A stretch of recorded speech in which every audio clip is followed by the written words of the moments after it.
Assembly ఎన్నికలకు సిద్ధమవుతున్న TVK అధినేత దళపతి విజయ్ విడాకుల వ్యవహారంతో వివాదంలో చిక్కుకున్నారు.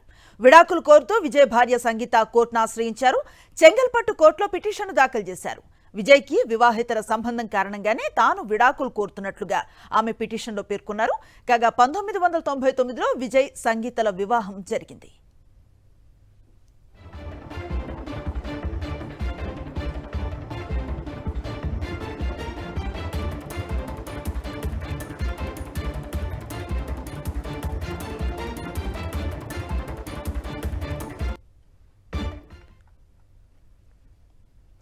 అసెంబ్లీ ఎన్నికలకు సిద్ధమవుతున్న టీవీకే అధినేత దళపతి విజయ్ విడాకుల వ్యవహారంతో వివాదంలో చిక్కుకున్నారు. విడాకులు కోరుతూ విజయ్ భార్య సంగీత కోర్టును ఆశ్రయించారు. చెంగల్పట్టు కోర్టులో పిటిషన్ దాఖలు చేశారు. విజయ్కి వివాహేతర సంబంధం కారణంగానే తాను విడాకులు కోరుతున్నట్లుగా ఆమె పిటిషన్లో పేర్కొన్నారు. కాగా 1999లో విజయ్ సంగీతల వివాహం జరిగింది.